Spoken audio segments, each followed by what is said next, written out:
السلام علیکم ورحمۃ اللہ وبرکاتہ۔ اعوذ باللہ من الشیطان الرجیم، بسم اللہ الرحمن الرحیم۔ انما جزاء الذین یحاربون اللہ ورسولہ ویسعون فی الارض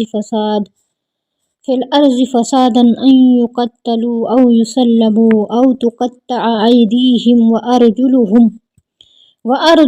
من خلاف او ینفوا من الارض۔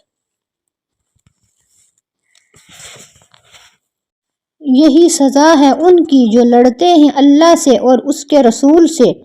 اور دوڑتے ہیں ملک میں فساد کرنے کو، کہ ان کو قتل کیا جائے یا سولی چڑھا دی جائے یا کاٹے جائیں ان کے ہاتھ اور پاؤں مخالف جانب سے یا دور کر دیے جائیں اس جگہ سے۔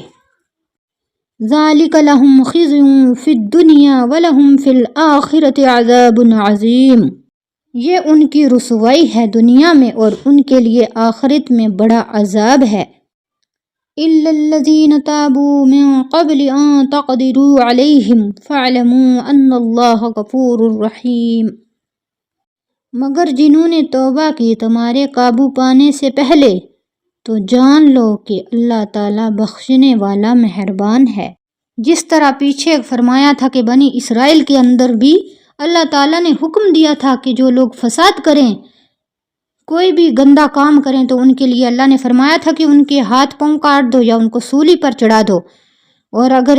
اس بات سے پہلے کہ وہ تمہارے پاس آ جائیں تو تم کیا کرو، اگر توبہ کر کے آ جائیں تو تم ان کو معاف کر دو، تو اللہ تعالیٰ بھی ان کو معاف کر دے گا، یعنی اللہ بخشنے والا مہربان ہے۔ اور ان آیتوں کے اندر یہ فرمایا کہ نبی کریم صلی اللہ علیہ وسلم کو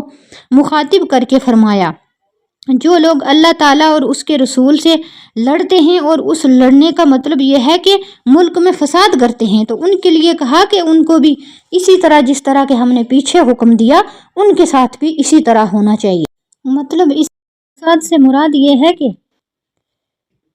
راہ چلنے والے جو لوگ ہیں، کسی نے کسی کا قتل کر دیا یا اس کا مال لے لیا قتل کر کے، ایسے شخص پر جس کو اللہ نے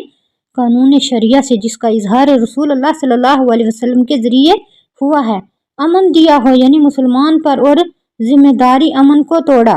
یعنی امن کو اس نے توڑا، اور اسی طرح اس کو اللہ اور رسول صلی اللہ علیہ وسلم سے لڑنا کہا گیا ہے، یعنی اللہ تعالیٰ نے جس کا حکم دیا اس حکم کو توڑنا اللہ سے لڑائی ہے، اور جو رسول نے حکم دیا اس سے اللہ اور اس کے رسول سے لڑائی، کہ اس نے اللہ کے دیے ہوئے امن کو توڑا ہے، کہ امن کیا تھا تو اس کو توڑ دیا، فساد کیا زمین کے اندر،